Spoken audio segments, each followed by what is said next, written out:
शिल्पी जी दिल्ली से। श्री हरिवंश महाराज जी, आपके चरणों में कोटि कोटि प्रणाम। महाराज जी, मेरा प्रश्न है कि ईश्वर ने जीवों को बनाया ही क्यों? जब वो स्वयं ही सामर्थ्यवान है तो फिर जीवों देखो, को। पहले समझो, जीव नाम की कोई वस्तु ही नहीं है। जब आप क्यों शब्द कहोगे तो फिर शास्त्र सिद्धांत अगर कभी सुना हो, पढ़ा हो, तो समझ पाओगे। ईश्वर के विषय में प्रश्न करने के लिए पहले शास्त्र स्वाध्याय करना चाहिए। अच्छा, नहीं किए तो फिर संतों की बात मान लेनी चाहिए। उसमें क्यों क्यों क्यों नहीं लगाना चाहिए, क्योंकि श्रद्धा विश्वास के बिना ज्ञान नहीं होता। श्रद्धावान लभते ज्ञानम। भवानी शंकरो वंदे श्रद्धा विश्वास रूपिणो याभ्याम बिना न पश्यंती सिद्धा स्वांता स्तमीश्वरम। यदि श्रद्धा विश्वास नहीं है तो फिर आपके कोई प्रश्न का उत्तर हो ही नहीं सकता। अगर श्रद्धा विश्वास है तो मान लो कोई जीव नहीं है। जब सृष्टि प्रकट हुई तो उस भगवान के श्वासों से वेदों का प्रादुर्भाव हुआ। वेद के कोई रचयिता नहीं, जैसे भगवान श्री कृष्ण द्वैपायन व्यास देव जी है ना, ये वेद जो है उसका विस्तार किया है, रचा नहीं है। वो तो स्वयं प्रकट वेद हैं। जैसे भगवान प्रकट होते हैं ऐसे वेद प्रकट हुए हैं। वेद कहते हैं कि एको हम बहुश्यामा। भगवान ने खेल खेलने का विस्तार किया। क्या? अपने को बहुत रूपों में प्रकट कर दिया। भगवान जिसे ब्रह्म कहते हैं, उससे मूल प्रकृति, मूल प्रकृति से त्रिगुणात्मिका प्रकृति, सतोगुण, रजोगुण, तमोगुण, उससे महातत्व, महातत्व से त्रिविध अहंकार, उसी से त्रिविध अहंकार में जैसे रजोगुण से ब्रह्मा, और शतोगुण से भगवान विष्णु, और तमोगुण से भगवान शिव विनाश। ये फिर सब देवी देवता, सब जीव शक्तियां, जड़ चैतल सब प्रकट हो गया। कहने में देर लगी, प्रकट होने में देर नहीं लगी। इतने में सब कुछ हो गया। एको अहम, एक मैं बहुश्यामा, बहुत रूपों में हो जाऊं, इस संकल्प से तत्काल अनंत ब्रह्मांडों का सृजन हो गया। वही भगवान। अब शर्त रख दी गई, इतने रूपों में वही हैं। 84 लाख योनियां हैं। 83,99,999 योनि में तुम मुक्त नहीं हो सकते। एक केवल गेट रखा गया है, मनुष्य योनि। तुम वही हो, दूसरे नहीं हो। निकलो इससे। पर ये रचना ऐसी है कि जब इसमें आए तो हम भूल गए कि हम कौन हैं। मैं पुरुष, मैं स्त्री, मैं गोरा, मैं काला बन गया। कोई नहीं। जीव जानते हो किसे कहते हैं? जो देह भाव को प्राप्त हो जाता है उसे जीव कहते हैं, और जो देह भाव मुक्त हो जाता है उसे शिव कहते हैं। नहीं, संत लोग जपते शिवोहम शिवोहम, अहम ब्रह्मास्मि, ब्रह्म, मैं ब्रह्म हूं, ब्रह्म हूं। वो दूसरा नहीं है कोई, वही है। अपने आप को भूल गया। देखो अब चूंकि प्रश्न इतना ऊंची स्थिति का है, ब्रह्मविद ब्रह्मवि भवति। जो ब्रह्म को जान लेता है वो ब्रह्म में हो जाता है। ब्रह्म में हो जाता है का मतलब जानते हो क्या है? वो ब्रह्म में था, ब्रह्म में है, ब्रह्म में रहेगा। ये बात उसके अनुभव में आ जाती। ये ब्रह्म ज्ञान में बाधक है भगवत प्राप्ति में। जैसे प्रेम रस है, भगवत रसिक जी कह रहे पांचों भूले देह सुधि, छठे भावना रास की। पहले ये देह सुधि भूले। अब हमारा तो सारा ज्ञान इसी में है ना। मैं स्त्री, मैं पुरुष, मैं खाता, मैं पीता, मैं देखता, मैं ज्ञानी, मैं अज्ञानी। वो अपने आप को भूल गया। इसीलिए ये जन्म मरण का खेल हो रहा है। ये जो हम आरोप लगाते ना कि भगवान ने हमें क्यों फंसाया, यही तुम्हारा ज्ञान है। तुम झांक के देखो लौट कर, तुम हो कौन? तुम ही फंस गए हो, किसी ने तुम्हें फंसाया थोड़ी। किस में फंस गए हो? मकड़ी अपने मुख से जाला पैदा करती है, उसी में खेलती है और उसी में मर जाती है। हम अपनी वासनाओं का जाल फैला लिए।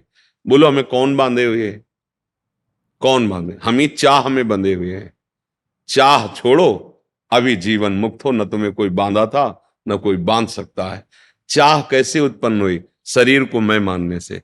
अब भूख है, प्यास है, देखना है, सुनना है, भोगना है, छूना है, सूंघना है, जन्म है, मृत्यु है, ये किससे हुई? इसको अपना मानने से। गलती किसकी हुई? मेरी हुई।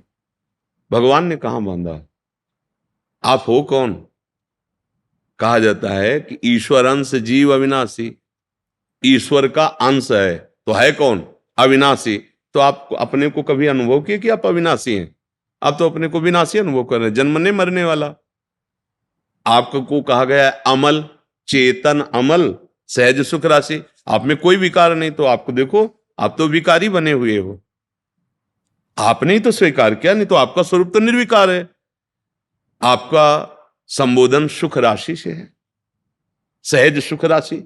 तो आप तो दुख में फंस गए हो। क्यों? क्योंकि आपने स्वीकार किया है। समझा के आपको ही तो छोड़वा रहे हैं, आप ही छोड़ेंगे तो आपको ही अनुभव हो जाएगा। कोई किसी ने कृपा थोड़ी की, कोई वस्तु थोड़ी दी, समझ ठीक हुई, वो वस्तु यही है, अनुभव में आ गई। तरंग क्या है और समुद्र क्या है? आप बिल्कुल विचार करके देखो। वायु विकार समुद्र में तो तरंग हो गया ना, वायु हटी तो समुद्र ही है ना। तो तरंग जब है तो है कौन? आप क्या कहोगे? तरंग शब्द क्यों कहा गया उसे? क्योंकि वायु विकार है ना, वायु विकार हटा दो तो समुद्र ही है ना। बस। जीव क्यों कहा गया? माया से युक्त, माया माने भ्रम, भ्रम से युक्त होकर अपने को देह मानकर कर्ता भोक्ता भाव में विचरण करने लगा। तो मानो जैसे किसी व्यक्ति को कहा जाए ए रिक्शा, तो खड़ा हो गया। वो रिक्शा है क्या यार? पर उसने इतना तदात्म कर लिया है रिक्शा से कि रिक्शा बोलते ही वो खड़ा हो जाएगा। अच्छा, फिर इसके बाद कई बार उदाहरण दिया, पैसा बढ़ा के टैक्सी ले ले, ए टैक्सी, अब वो टैक्सी में खड़ा हो जाएगा, रिक्शा कहने से नहीं खड़ा होगा। हमारी दशा यही है। हम जिस शरीर को प्राप्त होते हैं उसी में इतना हम कर लेते हैं। इसीलिए एक तरह समझो कि उस महान तत्व की निंदा की जा रही, उसे जीव कह के, ए जीव देहाभिमानी। कहां वो पर ब्रह्म परमात्मा का स्वरूप है और वो देह में फंस, कामी क्रोधी लोभी मोही, मान उसकी निंदा की जा रही। क्यों? उसने स्वयं पकड़ लिया, इस भाव को स्वीकार कर लिया। यही ज्ञान के द्वारा हटाओ, और जहां आप आए अपने स्वरूप में, तो न काम है, न क्रोध है, न लोभ है, न मोह है, न मद है, न मत्सर है, न स्त्री है, न पुरुष है, न जड़ है, न चैतन्य है। वेद कहता है सर्वम खलमिदम ब्रह्म। अब जिधर अनुभव ब्रह्म ही ब्रह्म। देखिए भगत लोग अनुभव करते अपने इष्ट को, जैसे गोस्वामी जी के सिया राम में सब जग जान रहे ना, जड़ चेतन जग जीव जत सकल राम। जैसे अपने लोग श्यामा श्याम में सब बिहारी जी हैं, बिहारी जी के सिवा दूसरा कोई है ही नहीं। ये बात समझना होगा। अगर ज्ञान नहीं है तो हम फिर ये दोष काल ही कर्म ही ईश्वर ही मिथ्या दोष लगा। मिथ्या माने झूठा।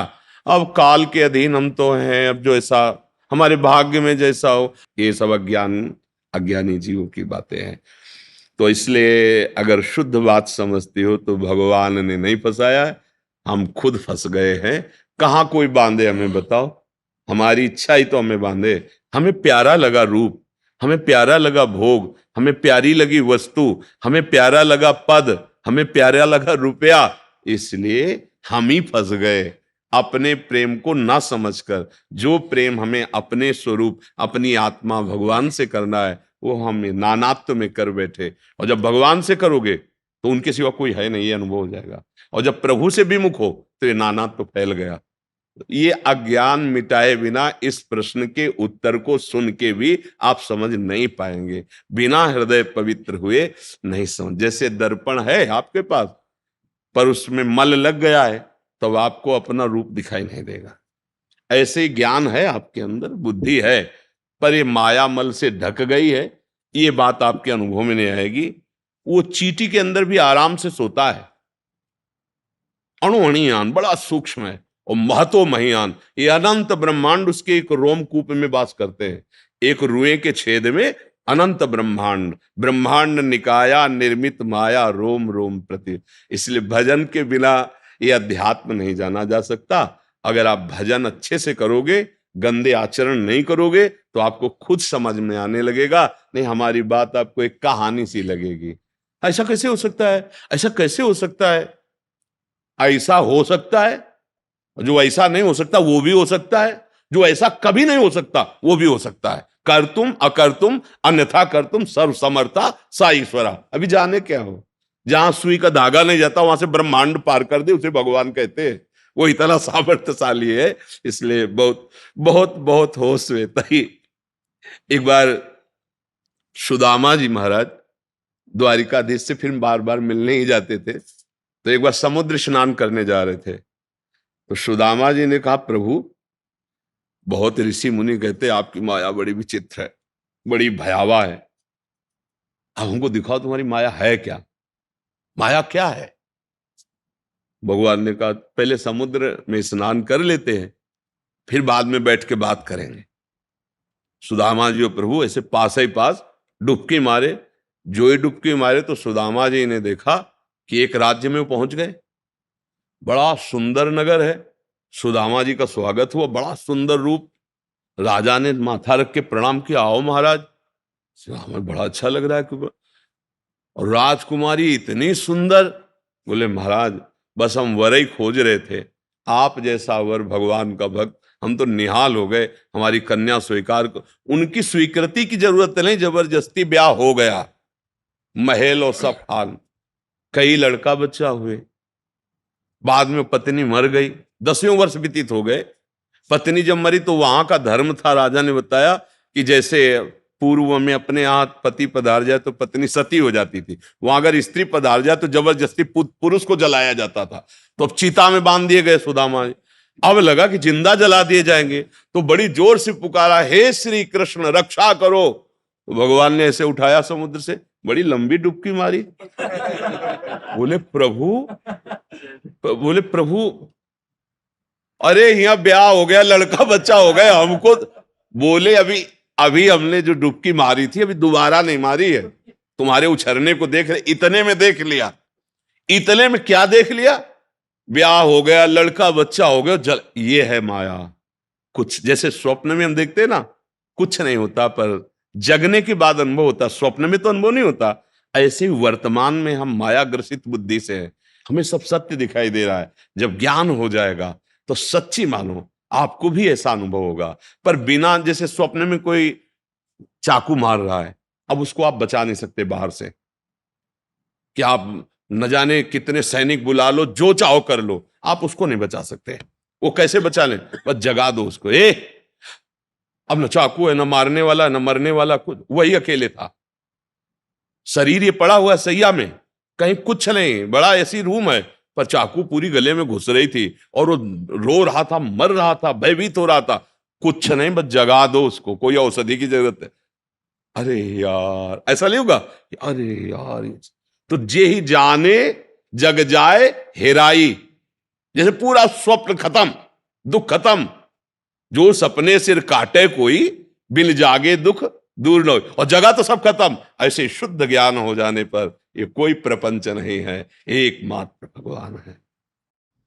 देखो कहीं ना कहीं अपने सबके ऊपर प्रभु की कृपा है।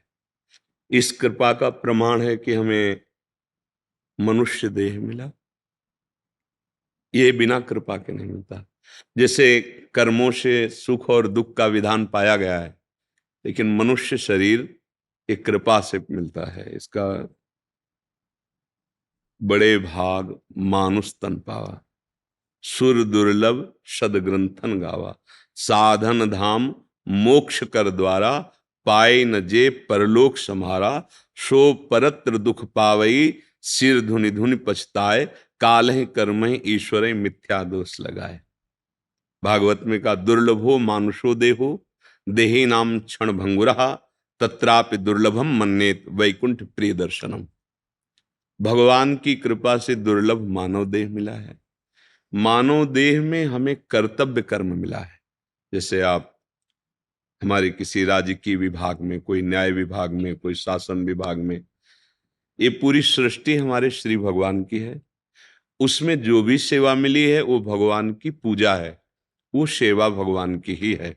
बस इसमें हमें लक्ष्य रखना है कि हमारे जीवन का परम लक्ष्य है कि हमारे द्वारा धर्म विरुद्ध कोई आचरण न बने। और अगर भगवद स्मृति परायण धर्मयुक्त जीवन व्यतीत हो जाए तो जो जहां है वहीं से उसे भगवत प्राप्ति हो जाएगी। हमें शास्त्र सम्मत बात कहते हैं। अगर हम अधर्माचरण करेंगे, शास्त्र के विधान सिद्धांत के विपरीत या कानून के विपरीत, तो वो अधर्माचरण हमें कभी सुख और शांति ये नहीं प्रदान करेगा। चाहे जितना धन हो, चाहे जितना बड़ा पद हो, यदि हृदय शीतल नहीं है, हृदय शांत नहीं है, तो सुख किसे कहते हैं? अशांतस्य कुतः सुखम। जो अशांत है वो सुख का अनुभव कैसे कर सकता है?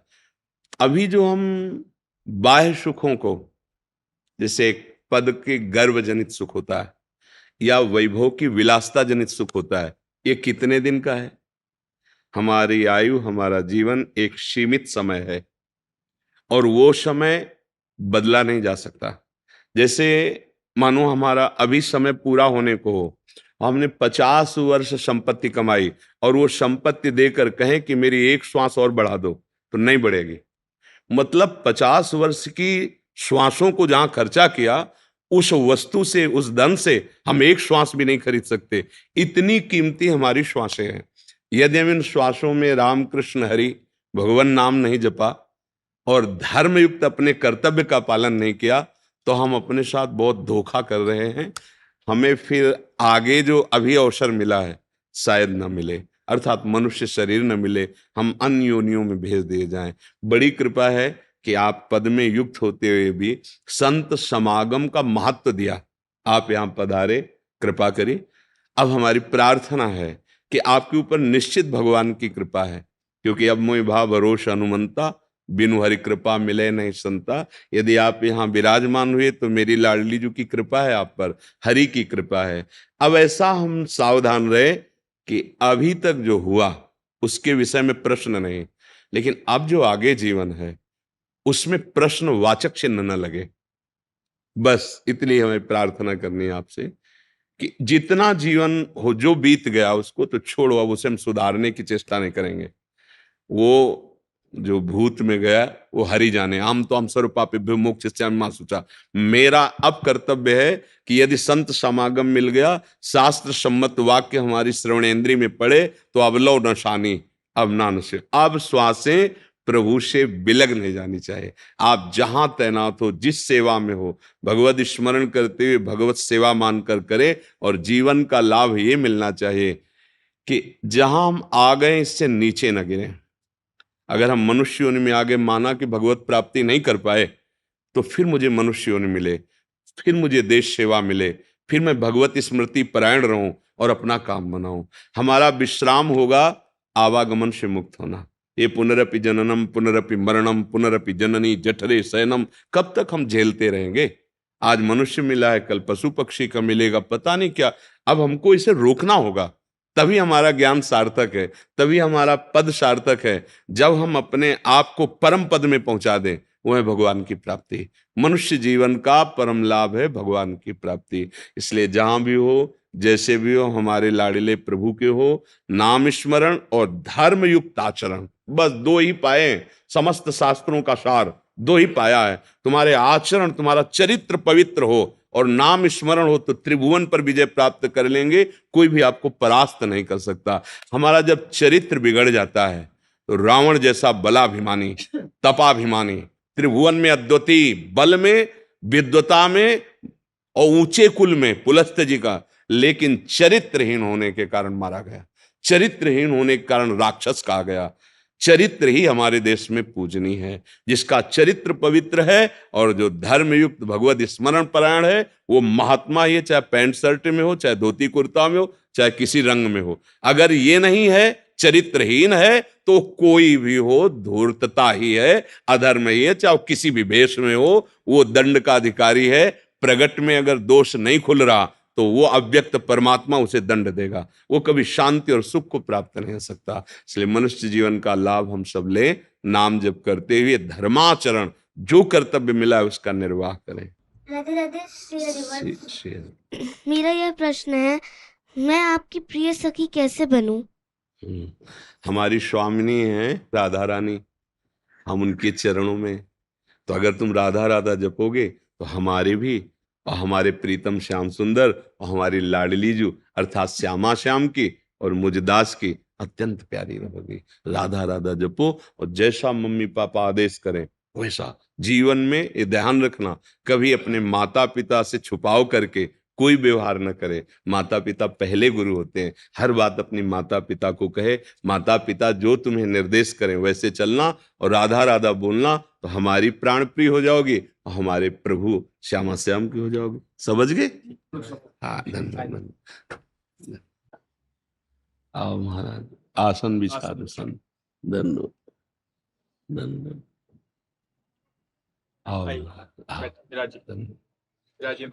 आओ सुनते आसन दीजिए। धन्यवाद। क्या आज्ञा है आप संतों की? अरे महाराज जी, आप तो दर्शन देने आए हो। शरीर ऐसी स्थिति में तो जा के संतों के दर्शन करने चाहिए। तो कृपा करके आप सब संत जन दर्शन देने आते हैं। बड़ी कृपा है प्रियाजू की और आप सब संतों की, जो आप दर्शन देते हैं। यही हमारे जीवन का परम लाभ है कि भगवान हम पर अपनापन करके अपने जनों को भेजते हैं। उनके दर्शन से हमारा हृदय ऐसा अनुभव करता है कि मेरे ऊपर प्रभु की कृपा है। अगर उनकी कृपा ना होती तो असंग महापुरुष जो प्रभु के रंग में रंगे हैं, ये क्यों आते हैं? इनको क्या जानना है, क्या पाना है? इनको किसी का आशीर्वाद या कोई ज्ञान जानने की जरूरत थोड़ी रह गई। जो राधा राधा बोलते हैं, श्याम श्याम बोलते हैं, राम राम बोलते हैं, सिया राम बोलते हैं, इससे बड़ा कोई ज्ञान नहीं, इससे बड़ी कोई जानकारी नहीं।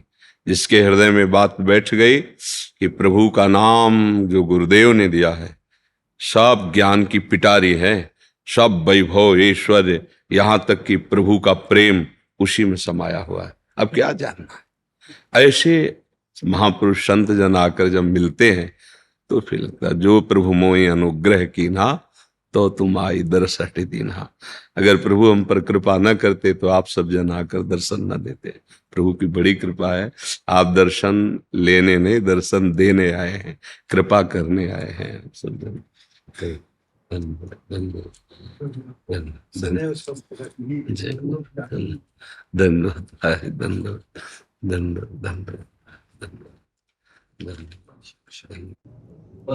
राधे राधे। महाराज जी, आपकी अनुमति हो एक बात कहना चाहता हूँ। मैं 7 वर्ष से घबराहट की इतनी भयंकर पीड़ा से गुजर रहा था। इस बीच आपका सत्संग सुना, उसके बाद बिल्कुल ही एकदम से नाम जपने लग गया, एकदम से चमत्कार जैसे हो गया, ठीक हो गया। मैं आपके हर आदेश का लगातार सख्ती से पालन कर रहा हूँ और महाराज जी दिन रात सत्संग सुन रहा हूँ। हर समय गाड़ी चलाते समय, काम पे, ऑफिस में बैठते समय, और जितना हो सकता है प्रयास कर रहा हूँ नाम जपने का। आप निश्चिंत रहिए। भगवान की कृपा है जो आप संतों पर श्रद्धा, उनके वचनों पर श्रद्धा, तो आप खुद देखो आपको कैसा अनुभव हो रहा है। पूर्व में जो हुआ उसकी चिंता मत करना, क्योंकि अगर आप नाम जप करोगे तो सब नष्ट हो जाएगा। आगे गलती ना होने पावे, अगर हो भी जाती है तो रुकना नहीं, डरना नहीं, झुकना नहीं। ऐसा होता है ना कि अब फिर फिसल गए, अब क्या, नहीं। अगर कभी गलती हो जाती है तो हमें टूटना नहीं चाहिए। 1000 बार गलती हो, हमको उत्साह पूर्वक रौंदना है। ये जो गलती कराने वाले दोष हैं, इनको हम रौंदेंगे। हमारे पास नाम है, हमारे पास गुरु का बल है, भगवान का आश्रय है। बस निराश मत होना, बहुत कृपा है। इसी जन्म में यदि भगवत प्राप्ति हो जाए तो जीत गए यार। न जाने कौन कौन सी योनियों में गए, आज हमें मनुष्य योनि मिली, फिर हम गंदे आचरण करके फिर गिर रहे हैं। भगवत कृपा हुई जो आप संभल रहे हो, ऐसा संभलो कि अब गिरने के चांस न रह जाए। उस महान कृपालु वो है, कोई ऐसी जगह नहीं जाना हो, वो है। देखो खुद आप अनुभव करो, उसकी बात मान गए तो आपको कैसा लग रहा है, और अगर वो मिल जाए, उसके जन तुम्हें कैसे लग रहे हैं जो उनके तुच्छ दास हैं, अगर वो मालिक तो कैसा लगेगा? निहाल हो जाओ, क्योंकि उसी के बच्चे हो, उसी के अंश हो। उससे विमुख होने के कारण ये सब माया हमें परेशान कर रही। जहां सन्मुख हुए तो ई परलोक सकल सुख पावत, इस लोक में भी और परलोक में भी। मितेश सोनी जी गुजरात से। राधे राधे। राधे राधे महाराज जी। महाराज जी, कर्म का फल सबको मिलता है, चाहे बुरा हो या अच्छा। लेकिन कुछ बुरे कर्म जैसे भ्रष्टाचार, बलात्कार और हत्या, ऐसे कर्मों का फल कई बार देखा गया है कि इस जन्म में तो मिलता ही नहीं है। तो इसकी वजह से समाज में ऐसे कर्म करने, आप कितना देख पाए हैं? आपकी दृष्टि कितनी, किसका प्रश्न है? आपकी दृष्टि कितनी है? जब चोरी किया, पुलिस पकड़ के ले गई तो 2-4 थप्पड़ रास्ते वाले देखे, लेकिन थाने के अंदर जो उसके, और इसके बाद जो वहां कानूनी सजा होकर पूरे जीवन भर जो उसको दंड मिलता है, आपकी दृष्टि वहां तो नहीं है ना। ऐसे जैसे पाप कर्म कर रहे हैं इस समय, पुण्य कर्म का प्रताप चल रहा है, तो एक कांटा भी नहीं लगेगा। जब तक वो पुण्य है तब तक चलता रहेगा। इसके बाद जब वो पुण्य खत्म होगा, जिसके प्रभाव से बच रहे थे, और पूर्व का पाप और अभी का पाप, ये दोनों मिलेंगे, उसके देखने लायक अपनी दृष्टि नहीं ना। अगर दिव्य दृष्टि हो तो देखने को मिल जाए, और अपने पास दिव्य दृष्टि तो है नहीं। पर इतना देखा कि हथकड़ी लगा के थाने के अंदर ले गए, उसको पी ले जाते थे न्यायालय में। वहां जो दंड मिलता, क्या सभा में फांसी दी जाती है क्या? एकांत में दी जाती ना। ऐसे आपने पाप जो किया है उसका फल एकांत देश है नरक, उसमें दंड मिलता है। और फिर कुछ जो पाप बचते हैं, फिर उनके अनुसार उसका अगला जन्म कर दिया जाता है। तो ये तो ज्ञानी जन देख पाते हैं, जिनकी दिव्य दृष्टि है। अपने लोग ने बगैर चाह तो ऐसी रहती कि इसने पाप किया तो अभी दंड मिलना चाहिए, पर वो ऐसा नहीं है। अगर बहुत भारी अपराध बन गया तो फिर आयु क्षीण हो जाती है, तत्कालिक दंड मिल जाता है। जैसे पूर्व में हमको बताया गया था कि जो उन्होंने गलती की थी ना, दूसरे दिन सुबह ही, ऐसा उनका तत्कालिक महापाप बन गया, और पुण्य उनका सपोर्ट नहीं कर पाया। नहीं तो अगर पुण्य सपोर्ट करता तो न्यायालय में बात जाती, वर्षों चलता, फिर उनको दंड मिलता। ऐसा है। ये भागवतिक विधान बड़ा सूक्ष्म है, ये निर्णय होता है ज्ञान के द्वारा। अब अपनी अज्ञान बुद्धि से उसका कोई बहुत धर्मात्मा है, बहुत अच्छे से चलता है, और पग पग पर उसको विपत्ति देखी जाती है, परेशानी देखी जाती है, तो ऐसा लगता है क्या होगा, बड़ा दान पुण्य करता है, भजन करता है, धर्म से चलता है, इतना दुख देते हैं।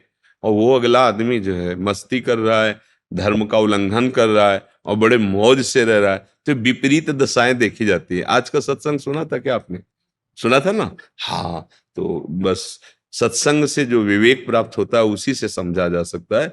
धृतराष्ट्र जी ने यही प्रश्न किया था कि जो धर्म आचरण नहीं करते हैं और पाप करते हैं, और एक होते हैं धर्म भी करते हैं और पापी भी करते हैं, तो क्या उसका वो पुण्य वाला कार्य उसके पाप को नष्ट कर देता है क्या? उनका नहीं, वो अलग विभाग है, वो अलग। एक है जो नष्ट कर सकता है, भगवान का आश्रय और भगवान का भजन। तो बड़ा सूक्ष्म है। बका चाहत तो यही होती है कि अभी अपराध करे, अभी दंड मिले, तो सब कोई देखे तो भयभीत हो जाए। पर ऐसा यहाँ का भी कानून नहीं है, तो फिर सरकारी जो भी है तो भगवान के ही सब, जितने भी अस्त्र शस्त्र विधान बने ये सब शास्त्र सम्मत ही बने हुए हैं। क्योंकि जो भी महापुरुषों ने बनाया है ना, वो शास्त्र सम्मत ही बनाएंगे। चाहे वो धनुर्वेद हो, मतलब अस्त्र विद्या हो, चाहे वो आयुर्वेद हो अथवा डॉक्टरी हो, या जो भी विधान है वो सब वेद हैं, शास्त्र हैं, उन्हीं को लेकर रूपांतरित करके बनाया गया है। तो अपने लोगों को नहीं देखने को मिलता। जो आदमी इतना गंदी तरह से किसी की हत्या करे, उसको दंड तो मिलता है, बड़ा भयानक दंड मिलता है। अब बोलो जिसको ये पता चल गया कि 10 दिन बाद तेरी फांसी है और 10 बजे होगी, अब वो प्रतिपल मरेगा, कितना भयानक कष्ट उसको है। इसलिए तो शारीरिक दंड मिला, इसके बाद उसको नारकी दंड मिलेगा। जैसे थाने में पिटाई हुई तो पूरा हिसाब थोड़ी हो गया, अभी तो न्यायालय से दंड विभाग उसे दंड निश्चित करेगा और फिर जेल में मिलेगा। तो इसलिए बहुत डरना चाहिए कि हमसे पाप कर्म ना हो। पर वो माया इतनी विचित्र है कि हो ही जाते हैं। अगर नाम जप करता रहे तो जो पाप हो गए हैं वो भी नष्ट हो जाएंगे, और बुद्धि इतनी शुद्ध हो जाएगी कि आपकी रुचि ही नहीं रह जाएगी। जैसे देखो कई लोग हैं पीछे शराब पीते रहे, अब वो सत्संग सुने तो कहते हैं हमारी रुचि ही नहीं है, हमें मतलब। तो कई बार हम नहीं छोड़ पाते हैं, जानबूझ के नहीं छोड़ पाते, जानते गलत है। तो उसका कारण होता है हमारे अंदर बल की कमी हो गई है। जो अध्यात्म बल है जिसके द्वारा हम इंद्रियों को रोक सकते हैं, वो विषय सेवन से नष्ट हो गया है।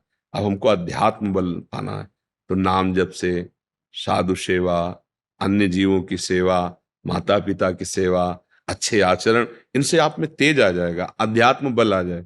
शरीर भले रुग्ण हो, मतलब शरीर रोग से लेकिन अंदर से कोई दुखानुभूति नहीं होगी, एक आनंद बना रहेगा। और ये शरीर तो जाएगा, चाहे स्वस्थ हो चाहे बीमार हो। अब जहां जाएगा तो बहुत बढ़िया कमाई की है, इसलिए बहुत आनंद रहेगा। और ऐसी कमाई की जो बहुत बुरी है तो फिर बहुत दुख मिलेगा।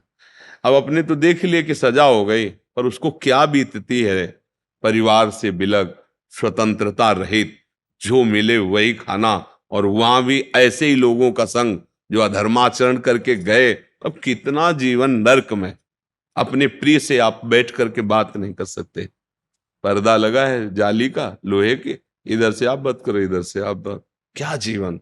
सोचो, यहां दंड मिलता है ना, ये तो ये नहीं कि यहां मिला तो पूरे मुक्त हो गए, ऐसा भी नहीं। जैसे थाने में पिटाई हुई तो पूरे नहीं मुक्त हुए, जेल में। ऐसे ही अगर महत अपराध बन गया है तो अभी इसका और दंड मिलेगा नरक योनि में जाके। तभी तो महापुरुष जन कहते हैं डरते रहो, कोई अपराध न बने, कोई गलती न बने, मनुष्य जीवन मिला है। बड़ी मनमानी आचरण हो जाते हैं। जब भजन नहीं होता तो शासन कौन करे? भजन है तो बुद्धि डरती है, एक एक बात में डर, नहीं नहीं ऐसी गलती हो गई तो हमारा भजन छूट जाएगा, हमारी गति बिगड़ जाएगी, हमारे सुख नष्ट हो जाएंगे। इसलिए धैर्य पूर्वक नाम जप करते हुए होश से चले। इतना तो हमें लगता है सबको पता है कि ये गलत है, गलत का तो हमें लगता है पता तो है ही है, क्योंकि अपने जब कोई गलत सोचे हैं तो अंदर से आ गया कि ये गलत है। इसका मतलब अंदर बैठा है निर्णायक, और वो संकेत तो कर ही देता है गलत है, पे अपने लोग प्रमादवश अवहेलना कर देते हैं। कई बार देखा, हर छोटी बात का उत्तर अंदर से मिलता है।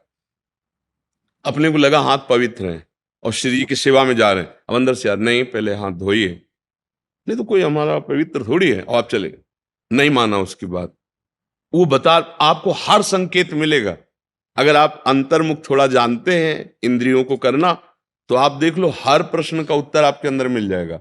आप अच्छे कार्य करने चलते हृदय शीतल हो जाएगा और बुद्धि प्रसन्न होगी। बुरे कार्य तो एक चिंता, एक भय, एक विषाद, और अंदर से प्रेरणा, मत करो यार ये ठीक नहीं, पर हम नहीं मानते, कर बैठते। तो जो कर बैठते हैं नहीं मानते, उसमें हमारी कमजोरी है। उस कमजोरी को दूर करता है भजन। श्री हरिवंश नाम बल लाओ। अब भजन बल से हो, नहीं करना तो नहीं करना, जब मर जाओ अब खत्म, इसके आगे कोई दुख दे नहीं सकता मन। जब हमने मरना स्वीकार कर लिया, मृत्यु जनित सुख दुख को, तो अभी मन हमें क्या भयभीत करेगा? नहीं कर सकता, बुरा आचरण नहीं करूंगा, धर्म से चलूंगा, ये सब ठीक हो जाएंगे। पर हमारे निश्चय में दम नहीं है। आज निश्चय करते हैं और कल हमारा निश्चय टूट जाता है, क्योंकि हमारे अंदर वास्तविक बल नहीं है। वो बल है मेरे बल सी वृंदावन रानी, प्रियालाल की शरण होकर नाम जप करते। बहुत बढ़िया कमाई करो। मनुष्य शरीर केवल कमाई के लिए मिला, गंवाने के लिए नहीं। जो मनमानी आचरण करते हैं वो पूर्व जो सुकृत है उनको गवाकर खाली हाथ यहां से पाप का बोझा लेकर के जाते हैं। बहुत सावधान। राधे राधे महाराज जी, आपके चरणों में कोटि कोटि प्रणाम। महाराज जी, वैवाहिक जीवन में ब्रह्मचर्य के क्या नियम है? संतान प्राप्ति के सिवा भोग पाप है जैसा सुना है, परंतु धर्म पत्नी नियम पालन में साथ ना दे। महाभारत ग्रंथ में, शास्त्र में, जो जिनका पाणी ग्रहण संस्कार हो गया है, जब पत्नी मासिक धर्म से युक्त होकर 7 दिन बाद पवित्र हो जाए, फिर पवित्र तिथियों का त्याग करते हैं। जैसे एकादशी है, या पूर्णिमा है, या भगवत जन्मोत्सव है, राधाष्टमी, कृष्ण जन्माष्टमी, रामनवमी, नवदुर्गा आदि, इन पवित्र तिथियों का त्याग करते हुए महीने में एक बार, ऐसा शास्त्र सम। पर उसे हम इसलिए व्यक्त नहीं करते कि जितना अधिक दोनों मिलकर संयम कर सको अच्छा है, पर यदि नहीं संयम तो एक बार का लिखा है कि जब तक मासिक धर्म से युक्त माताएं बहनें रहती तब तक स्पर्श भी न करे, मतलब उस भावना से। और जब पवित्र हो जाए तो एक बार के लिए, ऐसा शास्त्र में वर्णन है, तो वो पवित्र रहेंगे और उस शरीर स्वास्थ्य भी ठीक रहेगा और संतान उत्पत्ति के लिए भी मंगल में माना गया। अब जैसे संतान हो गई है और हमारी वासना अभी शांत नहीं हुई है, तो ऐसा अन्य की तरफ न देखे, धर्म से चले, तो इसमें कुछ सुख है नहीं ऐसा अनुभव हो जाएगा। बहुत देखे, हम तो बिना पढ़े लिखे गांव के लोगों को देखा है कि 1-2 संतानें हो गई तो घर के बाहर लेटने लगे परिवार से, क्योंकि वास्तविक इसमें सुख नहीं है। हमारा जो मन है जिस सुख की चाह कर रहा है, आप खुद देखो, गृहस्थ हो आप लोग, आपको हर बार एक नई तृष्णा जगती है एक नया चाव भोगने का होता है, वो चिंतन के कारण। ऐसे इस शरीर से नहीं तो इस शरीर से, इस प्रक्रिया से तो नहीं इस प्रक्रिया, और उन प्रक्रियाओं को, उन शरीरों को भोगता है, पर फिर भी एक नई तृष्णा, मतलब सुख नहीं मिला। नहीं तो ऐसा ना जैसे हम प्यासे पानी मिल जाए तो हाँ भाई तृप्ति हो गई, जैसे केवट जी कह रहे हैं अब कछुनाथ न चाहिए मोरे। तो हमारा जो मन सुख मांग रहा है, वास्तविक वो सुख निरंतर वाला मांग रहा है, जिसमें दुख का लेश न हो और आनंद ही आनंद हो। अब हमारा ज्ञान के कारण चिंतन बदल गया, हम देहाभिमान भाव से हो गए कि मैं पुरुष हूं। अब हमारी मांग 5 ज्ञानेंद्रियों और मन के सहित मनाखष्टान इंद्रियाणि प्रकृति स्थान कर सती। अब वो प्रकृति से सुख चाहने लगा, हर इंद्रिय अब हमारी प्रकृति भोग में। और इसका नाम भगवान ने गीता में रखा है दुखालयम अशाश्वतम। तो हर भोग का अंतिम परिणाम खाली हाथ, अशांति और भारी भोग तृष्णा। जो जितना भोगता है उतना ही कामी होता जाता है। जैसे आग में घी डालते रहो तो बढ़ेगी ना, ऐसे भोग तृष्णा है। तो अपनी भोग तृष्णा हम पूरी त्याग नहीं सकते, इसलिए हमारे को प्रवृत्ति मार्ग मिला है। गृहस्थ धर्म, पाणिग्रहण संस्कार, धर्म पूर्वक पत्नी को स्वीकार करके दोनों एक दूसरे की मनोवृत्तियों को मिलान करें, धर्मयुक्त, अर्थात एक दूसरे से प्रेम बनाए हुए आजीवन, अन्य दूसरे का कैसी भाव से। तो जितना अधर्माचरण होगा उतनी वासना बढ़ती चली जाएगी, और जितना धर्माचरण होगा तो धर्म के प्रभाव से वासना शांत होती चली जाएगी।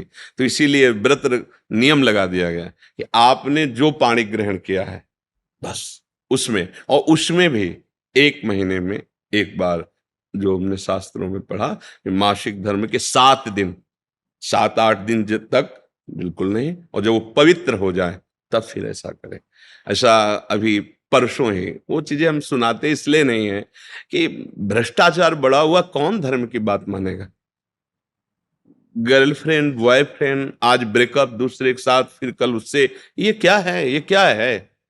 ये संस्कार है हमारी नई पीढ़ी के। इस पर इसलिए हमारा बिल्कुल हमारा हृदय जल जाता है। आप लोग क्या कर रहे हो अपने जीवन के साथ? खिलवाड़ कर रहे हो।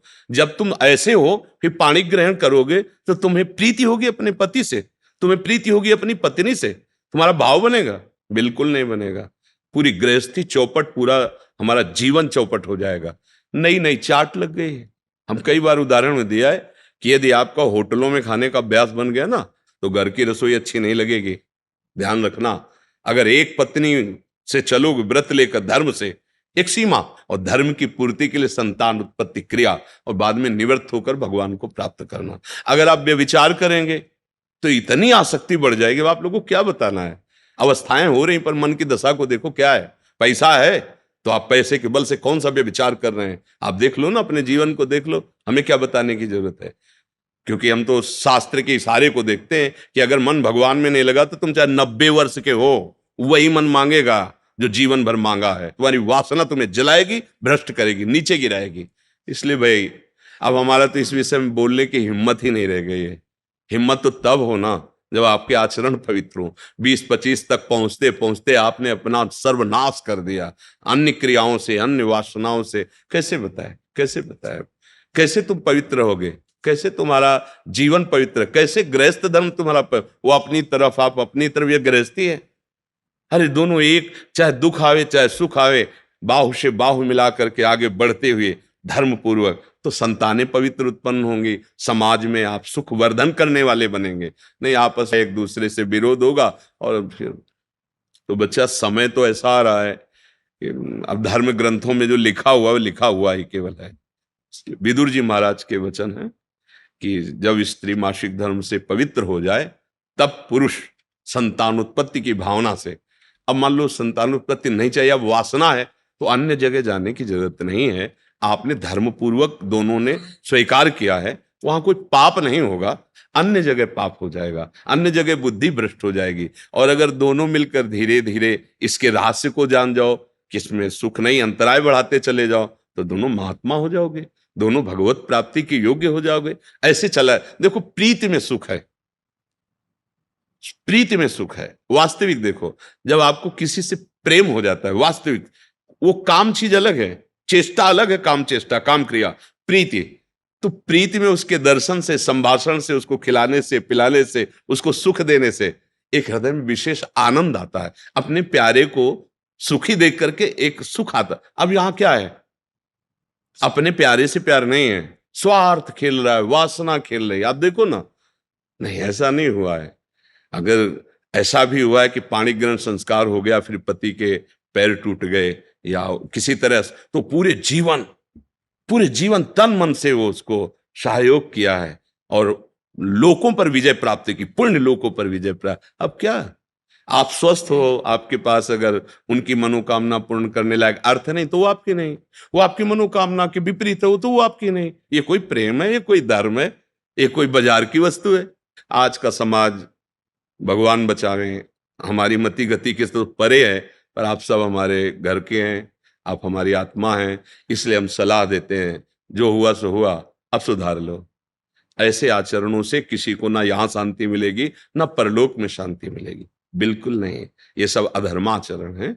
धर्म पूर्वक चलोगे तो निश्चित जो एक योगी को परमात्मा मिलता है वही आपको मिल जाएगा, क्योंकि आपका मार्ग प्रवृत्ति मार्ग है। धर्म पूर्वक पाणी ग्रहण संस्कार करो, अतिथि सेवा, साधु सेवा, परिवार सेवा, समाज सेवा, देश सेवा करते हुए भगवत प्राप्त हो। दोनों की बात है, लक्ष्य दोनों का भगवत प्राप्ति, मंगल है, धर्म है। तो अपने अपने धर्म से चला जाए तो आज भी शांति है, विश्राम है। देखो, आपको केवल अपनी पत्नी से प्यार हो और उसको केवल आपसे प्यार हो, आप पूरा काम करके आए 10-12 घंटा बाहर से, जब घर आएंगे ना तो देखने मात्र से थकान मिट जाएगी। प्यार का एक व्यवहार, प्यार का एक वातावरण और संबंध नहीं, केवल आप देखने को पति पत्नी हो। तो जब थकित आएंगे तो आग तुम्हारे हृदय जल जाएगा। उसका अलग व्यवहार, उसका अलग व्यवहार, क्या जीवन। अब सोचो, प्रवृत्ति स्वीकार किया तो क्या जीवन। अब वो कैसे स्वीकार करे आपको, या आप उसे कैसे स्वीकार करे? आपके पास पैसा है, दसियों लोगों से आपका व्यवहार है, अब मानसिकताएं बदल रही हैं बहुत बहुत। इसलिए अगर मंगल चाहते हो यहां और वहां तो होश में हो जाओ, नहीं हर कर्म का फल आपको मिलेगा। तो देखते हो ना, जेल में आज जाकर जानकारी करो तो आधे से ज्यादा लोग इसी में बंद हैं।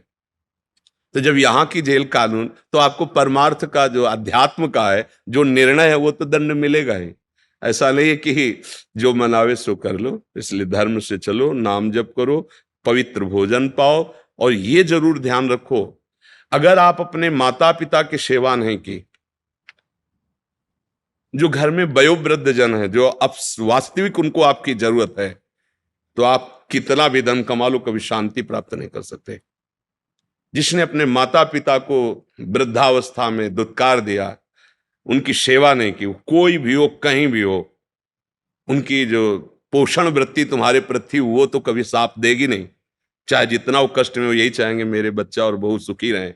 लेकिन सिस्टम, जो विधान है, वो आपको चैन नहीं लेने देगा। आपके बच्चों के ऐसे आचरण आगे होंगे कि आप जिंदा जलोगे हृदय में देख देख कर और अशांत रहोगे। बहुत धर्म से चलो, माता पिता साक्षात भगवान है। कैसा प्यार दिया है यार, मेहनत करके एक एक पैसा जोड़कर ट्यूशन पढ़ाया, पढ़ा लिखा, अब नौकरी मिल गई, और वो जो पूरा जीवन आपके लिए, अब वो आपको खटकने लगे हैं।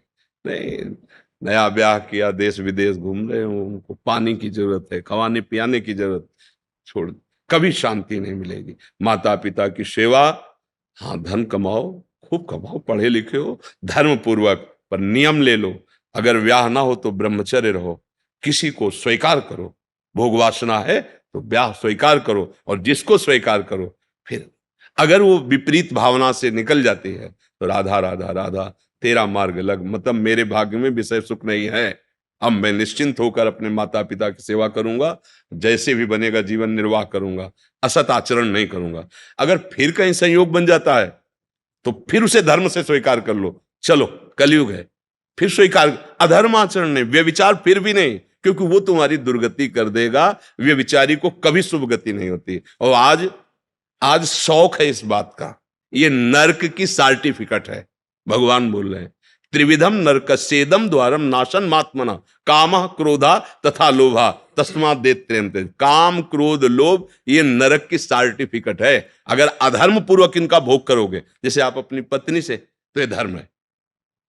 अगर अधर्म पूर्वक आप पत्नी से भी अपने अधर्म पूर्वक राक्षसी भाव में आ जाए तो आप दंड के अधिकारी, यहां भी नहीं अधिकारी, वो जाके शिकायत करे तो आप ये कानून दंड देगा ना, पत्नी है पर आपने राक्षसी प्रवृत्ति का अगर प्रयोग किया तो यहां भी दंड है, तो आप भागवतिक दंड से कैसे बच जाएंगे? बहुत सावधानी से। काम क्रोध मद लोभ सब नाथ नरक के पंथ, ये पैसे के बल से, प्रभाव के बल से व्यभिचार प्रवृत्तियों में उतरना मानो नरक की सर्टिफिकेट, तुम्हारे कर्म तुम्हारे ऊपर लागू हो जाएंगे। आप भले सुधर गए हो पर वो जो बोया है उसको काटना पड़ेगा, अवश्य में भोक्तव्यम। इसलिए भाई बहुत होश से, भगवान की कृपा है कि हम आप मिलकर धर्म शास्त्र की वार्ता कथन श्रवण कर रहे हैं, तो इसको व्यर्थ न जाने दें। अभी तक जो भूल हुई अब आगे हम संभाल लें। अगर आगे संभाल लेंगे ना तो सड़ा गोदाम पीछे करके नया माल लगा दो, वो खत्म हो जाएगा। ये नया है, मंगल कर देगा। हमारा जो गलत आचरण वो हमें बख्शेगा नहीं। अगर भजन नहीं किया, सत आचरण में नहीं चले, माता पिता का दुलार जो हमें मिला उसका हम परोपकार, हम कृतज्ञता, उनको वैसे ही दुलार करें। अब वृद्धावस्था आ रही है, हम इसलिए बोल रहे हैं कि बहुत से उदाहरण हमारे सामने हैं। अब वो शौच चारपाई में ही कर रहे हैं, कोई नौकर थोड़ी करेगा। नौकर तो क्या बर्ताव करता है, आपको जैसे आपको दुलार उन्होंने किया था, अब अवसर आया है, आप दुलार कर लो, निश्चित मंगल हो जाएगा। लोक परलोक सब बन जाएंगे। धर्म से चलो, नाम जप करो।